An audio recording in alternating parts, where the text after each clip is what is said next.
पहिला आवाज येते का पहिला बघू. Hello hello hello hello hello hello. नमस्कार मित्रांनो, कैसे हो सब लोग. Welcome to sunny power YouTube channel. So title बघून तर तुम्हाला कळत असेल आम्ही कुठं चाललो आहे. फर्स्ट ऑफ ऑल सॉरी, कारण खूप दिवसानंतर मी ॲक्च्युली खूप वर्षानंतर मी हा ब्लॉग काढतो. सो आत्ता मी आहे निगडीमध्ये. आत्ता वाजलेत किती, रात्रीचे 1 वाजले.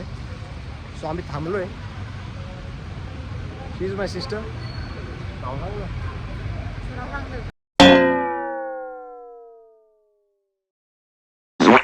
तर हिचं नाव समृद्धी, माय सिस्टर. हिला तुम्ही मागच्या ब्लॉगमध्ये पण बघितलं असेल. आणि आम्ही आजूबाजूला ह्या टायमिंगला हॉटेल पण शोधले, कुठंच सापडलं नाही, सगळे बंद आहेत.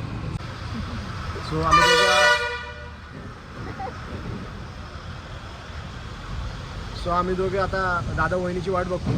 आणि प्लस आम्ही एक पिझ्झा ऑनलाईन पण ऑर्डर केली. सो आता बघूया की पिझ्झा पहिले येते की दादा वहिनी. हां, जसं की तुम्हाला आता माहितीच आहे की आम्ही आता कुठं चाललो आहे. आम्ही चाललो आहे शेगावला श्री गजानन महाराज यांचं दर्शन घ्यायला. सो बघूयात कसं जातो आहे, कुठून जातो आहे, काहीच आयडिया नाही आहे. पण व्हिडिओ तुम्ही शेवटपर्यंत बघा, खूप मजा येणार आहे, खूप धमाल होणार आहे आणि महाराजांचं दर्शनसुद्धा बघायला मिळेल. सो शेवटपर्यंत नक्की बघा. थँक्यू. तर जसं की तुम्ही बघताय मित्रांनो की दादा वहिनींनाही पिझ्झा पाहायला आलेला आहे. ऑब्व्हियसली ते मुंबईवर नाही येणार आहेत, सो टाईम तर लागणार आहे. बट फायनली हे पण आले आहेत. से हाय, दिस इज माय ब्रदर अँड वहिनी. सो आता आम्ही चाललो आहोत. So let's go. So finally मित्रांनो आम्ही शेगावला जाण्यासाठी रेडी झालो आहोत. डोंट वरी, 2 व्हीलरने चाललो आहे. 2 व्हीलर जस्ट पार्क करायला चाललो आहे. जसं की तुम्ही बघू शकता की रात्रीचे 2 वाजलेत अँड आम्ही नाईट ट्रॅव्हल करतो आहे. पिझ्झा खात नाईट ट्रॅव्हल करण्यामागचं कारण असं आहे की आम्हाला डिस्टन्स लवकर कवर करायचं आहे. कारण 7 ते 8 तासाचा हा प्रवास असणार आहे. सो खूप मजा येणार आहे. तो भाई कैसा लग रहा है? बहुत बढ़िया. एक्साइटेड हो शेगाव के दर्शन लेने? Yes, yes, obviously. Obviously. So currently we are waiting here for coffee. Coffee पिण्यामागचं कारण असं होतं मित्रांनो की ऑब्व्हियसली रात्रीचा प्रवास आहे, गाडी चालवताना झोप नाही लागली पाहिजे. पण दुकानदारांनी दादाच्या कॉफीमध्ये काय मिक्स करून दिलं होतं काय माहिती, दादाने शेवटी मलाच गाडी चालवायला दिली.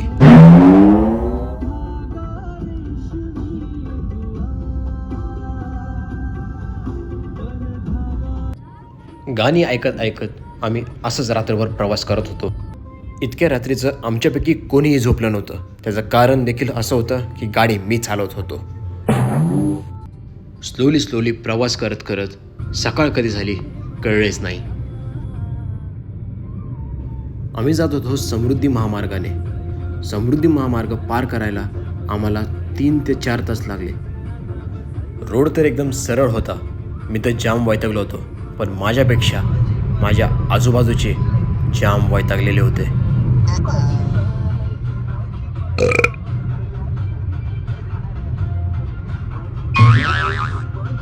मला तर बोलले होते की आम्ही जागे आहोत, पण कधी झोपले कळलंच नाही. झोपण्याचा चान्स जेव्हा मला मिळाला तेव्हा ह्या माशेने आमच्या साहेबांनी मला झोपूनच दिलं नाही. नंतर मस्तपैकी 2 ते 3 तास मी असं झोपलो की नंतर उठूच वाटत नव्हता. पण आम्ही फार जवळ पोचलो होतो. तेवढ्यातच आम्ही पोचलो शेगावला. आनंदसागर बंद होतं. मग आम्ही आमचा प्लॅन चेंज केला. आम्ही निघालो स्टेसाठी रूम बघायला. पण बघतोय काय, सगळीकडे हाऊसफुल. एकही रूम अशी मोकळी नव्हती जिथं आम्ही राहू शकलो होतो. पण वेटिंग पण इतकं भरपूर होतं की 3 ते 4 तास आम्हाला वेटिंगसाठी राहावं लागेल. पण तेवढा आपल्याला वेळ नव्हता म्हणून आम्ही दुसरीकडे बघायला लागलो. सगळीकडे बघून आम्ही शेवटी आलो भक्त निवासमध्ये. पण तिकडेही काय, शेवटी वेटिंगच होतं. मित्रांनो, हे जे बसेस दिसतात तुम्हाला, हे दोन्ही बस तुमच्यासाठी फ्री आहेत, फ्री ऑफ कॉस्टमध्ये. हो, शेगाव पूर्ण तुम्हाला हे फ्री ऑफ कॉस्ट फिरवतील एका ठराविक टाईममध्येच. तर मित्रांनो, 2 तास इकडे तिकडे भटकत राहिल्यानंतर आम्हाला एक रूम मिळाली. आम्ही एक रूम बुक केली जी खूप असं नाही 2 ते 3 किलोमीटर लांब असेल. सो इकडे आवराआवरी चालू आहे. याचं काहीतरी वेगळंच चालू आहे. आवरलं का रे? हो आवरलं. रेडी आहे का आता हो रेडी आहे. दर्शन घ्यायला? हा रेडी आहे ना. ओके. अजून हो भाई आवरला का रे भाई? भाई आवरून बसलाय, सॉरी झोपलाय. सो फायनली आम्ही रेडी झालो आहोत गजानन महाराजांच्या दर्शनासाठी. So let's go. मित्रांनो, इथल्या लोकांची मराठी बोलण्याची जी पद्धत आहे एकदम सॉफ्ट आहे, खूप वेगळी आहे. म्हणजे मला तर खूप आवडतं.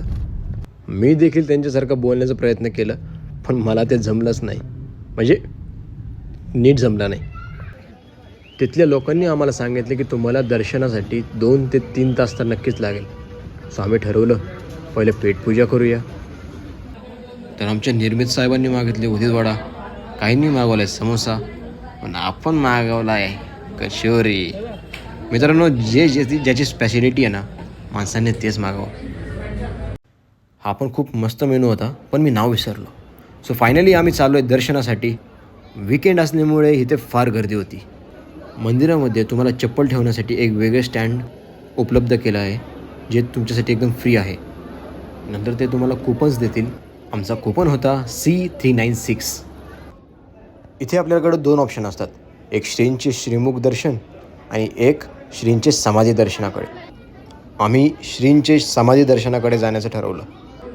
या जे कुर्ता पायजमा घालून लोक चालले आहेत हे महाराजांचे सेवक आहेत. तुम्हाला वाटत असेल की ह्या सेवकांना पगारावर ठेवलं असेल, तर तसं नाही मित्रांनो. हे एकदम फ्रीमध्ये काम करतात. फक्त एवढंच की ह्यांच्या घरी धान्य पुरवलं जातं, मग ते गहू, तांदूळ व इतर बरेच काही.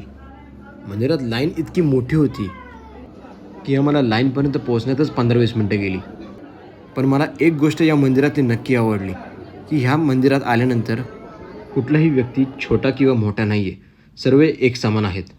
इथली लोक म्हणतात की नितीन गडकरी साहेब जेव्हा इथं मंदिरात आले होते दर्शनासाठी, ते देखील लाईननीच गेले होते.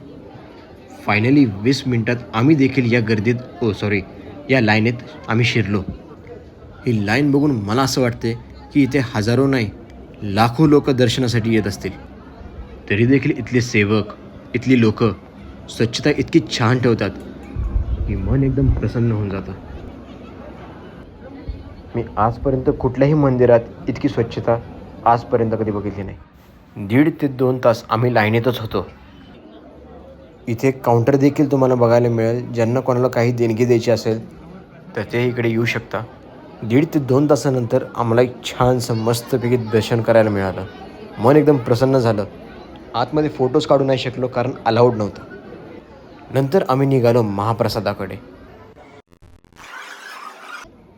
इथे महाप्रसाद देखील सर्व भक्तांसाठी एकदम फ्रीमध्ये होतं. त्यामुळेच दर्शनासाठी जितकी गर्दी होती मित्रांनो, तितकीच गर्दी महाप्रसादासाठी सुद्धा होती. पण महाप्रसादासाठी इथे प्रत्येक फ्लोअरमध्ये 100पेक्षा जास्त लोकांसाठी बसण्याची सोय होती. महाप्रसादाची टेस्टसुद्धा भारी होती. इथे तुम्ही विविध प्रकाराचे प्रसाद किंवा पेढे तुम्ही विकत घेऊ शकता. इथली खेळे पाहून असं वाटत होतं की गावच्या यात्रेला झालं की काय. त्यानंतर आम्ही श्रींचे प्रगटस्थानांकडे गेलो. हे प्रगटस्थळ नक्की काय आहे हे तुम्ही व्हिडिओ पॉज करून वाचू शकता.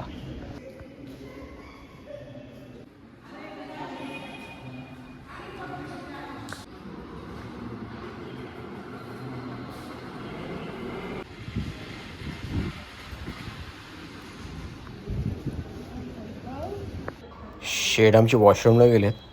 15 मिनटं झालं आम्ही वाट बघत बसलोय. सो गाईज, सांगा दादा कसं वाटलं मग? एकदम मस्त मस्त. छान दर्शन झालं. एक नंबर. एक नंबर. तू सांग. एकदम छान झालं दर्शन. हर्षल एकदम छान झालं दर्शन. अजून काय मजा? 6 तास होतो आम्ही लाईनीत उभे पण काय वाटलं नाही, मस्त झालं. मजा आली अरेंजमेंट मस्त होती. एक नंबर महाप्रसाद पण छान होता. हो एक नंबर मॅनेजमेंट मस्त. आणि आता आम्ही खेळणार आहोत उनो. खूप सर्व दमले होते म्हणून आम्ही आता चाललो आहे पुन्हा रूमवर रेस्ट करण्यासाठी.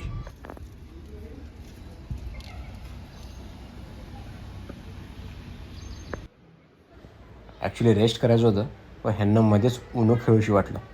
पण भाई आम्हाला तर रेस्टच करायचं होतं. सो आम्ही मस्तपैकी रेस्ट केलं. म्हणजे 2 ते 3 तास आम्ही झोपेतून उठलोच नाही. 2 ते 3 तास झोप घेतल्यानंतर मस्तपैकी एकदम आराम मिळाला. नंतर आम्हाला जायचं होतं डिनरसाठी.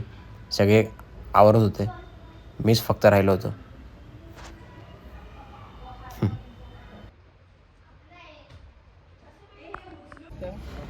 डिनरसाठी आम्ही पुन्हा एकदा गेलो भक्त निवासमध्ये.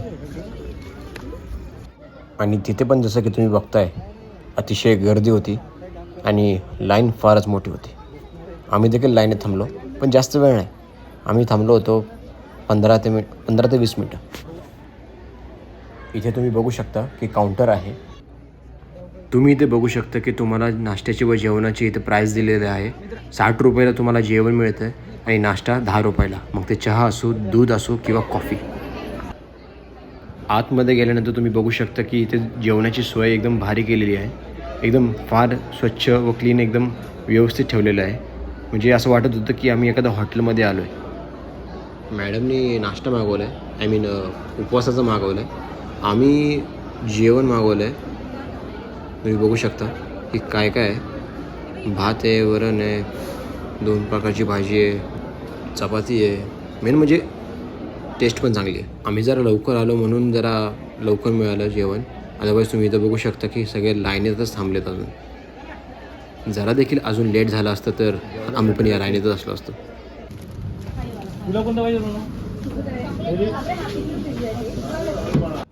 आता जेवण झाल्यानंतर आईस्क्रीम तर पाहिजे नाही यार. सो सगळ्यांनी आईस्क्रीम मागवलं. पण भाऊला फालुदा खायची होती, सो त्यांनी त्याच्यासाठी फालुदा मागवलं. Good morning guys, this is the next day and आम्ही आता चाललो आहे पुन्हा एकदा फिरायला. अँड बॉडी एकदम भारी असते यार. 2 दिवस जिमला नाही गेलो तरी पण वाव चांगली आहे, मेंटेन आहे. आम्ही आता पुन्हा तिथेच चाललो आहे जिथं आपण काल रात्री जेवण केलं होतं. हो, 20वा निवास, 20वा भक्त निवास. जेवण तर अतिशय उत्तम मिळतं. सो आम्ही आता ठरवलं की चेक करूया की नाश्ता किती उत्तम मिळतो. सो आम्ही नाश्ता देखील करायला 20वा भक्त निवासमध्येच गेलो. ए बाबा सोड. अरे कोणाचं पोरग आहे रे? ए माझं पोरग आहे ते. सॉरी.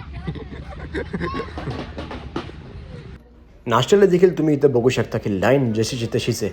सो आम्ही काय केलं की भावाला अगोदरच तिकीट काढायसाठी पाठवलं. नंतर तो आम्हाला पुन्हा घ्यायला आला. त्याच्यानंतर आम्ही एकदम निवांतपणे नाश्ता करू शकलो. थँक्यू दादा.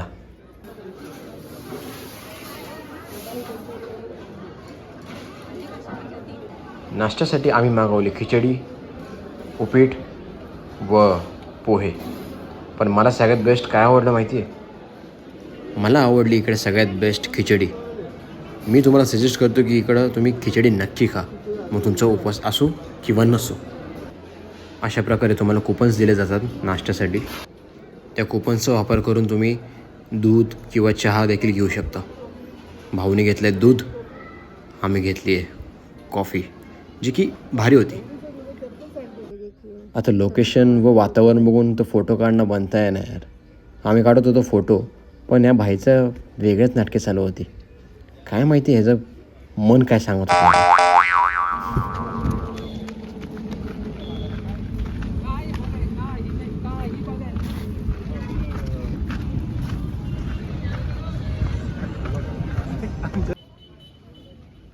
नंतर आम्ही पोहोचलो आनंदसागरला, जे की खूप भारी गार्डन आहे, एक नंबर. आनंदसागर हे खूप मोठं सागर आहे, मोठं गार्डन आहे, जिकडे चालून तुमचे अतिशय पाय दुखतील. त्याच्यामुळे ही गाडी तुम्हाला ॲवेलेबल करून दिली. जी लोक वयस्कर आहेत व ॲबनॉर्मल आहेत त्यांच्यासाठी ही गाडी ॲवेलेबल आहे पूर्ण गार्डन फिरून घेण्यासाठी. खरंच इथलं वातावरण बघून अतिशय एकदम मन प्रसन्न झालं. इथली स्वच्छता इतकी भारी आहे की असं वाटत होतं की आम्ही फॉरेनमध्ये आहोत.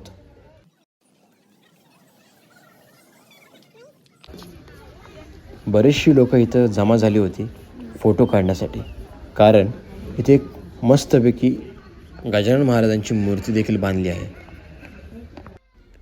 इथे विविध मूर्ती देखील तुम्हाला बघायला मिळतील जे की संतांचे आहेत. काही वर्षापूर्वी आनंदसागर इतकं भारी होतं म्हणजे ज्याने ते बघितलं आहे तो खूप नशिबवानच असं समजावं, कारण बरेचशा ॲक्टिव्हिटीज आता इथे बंद केले आहेत. सो आता तुम्हाला इथे फक्त गणपतीचं मंदिरच फक्त बघायला मिळेल. पहिले इकडे बोटिंगसुद्धा ॲवेलेबल होतं, पण आता गव्हर्मेंटने सगळं बंद करून टाकलं आहे, कारण त्यांना असं वाटायचं की हे भ्रष्टाचारच आहे. भ्रष्टाचार इन द सेन्स की तुम्ही कमी पैशात तुम्ही एवढी सुविधा कुठनं देता. ह्याचं मागचं कारण काहीतरी वेगळंच आहे. हे एक पॉलिटिकल रिझन आहे. सो आपण फारसं यावर काही चर्चा करू शकत नाही, पण मी सजेस्ट करतो की एकदा आनंदसागर नक्की बघायला या. मस्तपैकी आनंदसागर फिरल्यानंतर आता आम्ही घरी जाण्याचं ठरवलं, पण त्या अगोदर आम्ही आता ठरवलं की शेगावला आलो आहे तर कचोरी तर खाना बनताय ना यार. सो आम्हाला कळलं की इथे फेमस कचोरी आहे. आम्ही काही पार्सल घेतलं आणि काही इथेच खाल्लं. सो फायनली आम्ही निघालो घराच्या दिशेने, पण आमची ट्रिप अजून काही संपली नव्हती. आम्ही निघालो नांदुऱ्याला, जिथे श्री हनुमानांची मूर्ती खूप मोठी आहे जसं की तुम्हाला बघायला मिळते. ही मूर्ती 105 फूट उंच आहे, जी की खूपच उंच आहे. मला नाही वाटत की याच्यापेक्षा उंच मूर्ती तुम्हाला बघायला मिळेल.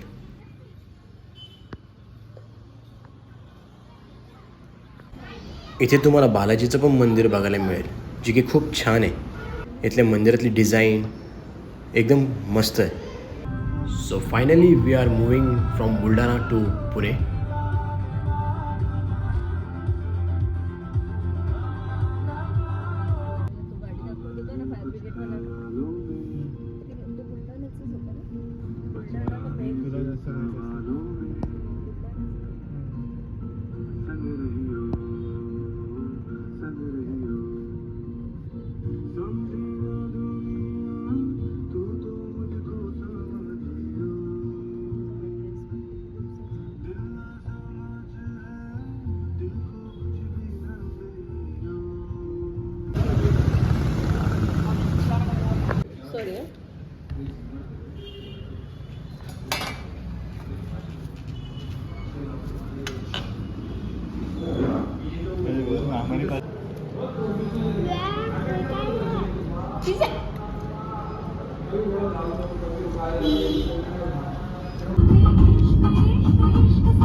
आप दोनों बिर्याणी. बाय. बोलवा परत. तू प्लॅन करायचं तेव्हाच होतो.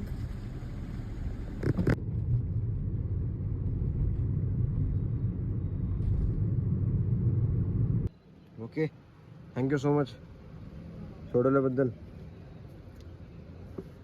Bye madam. हो हो बाय. निघतोय. बाय. ए यार दोनदा झोपलेला आहे.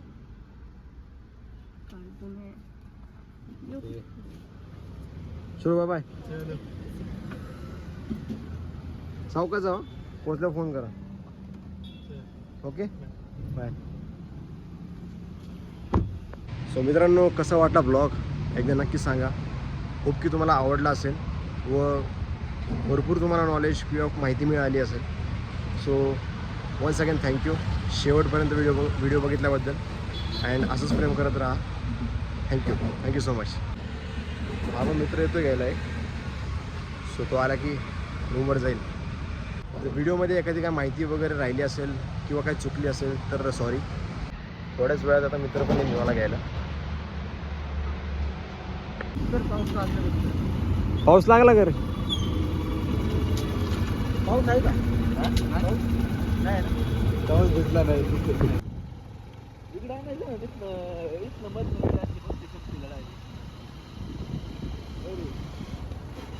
हां आणायचं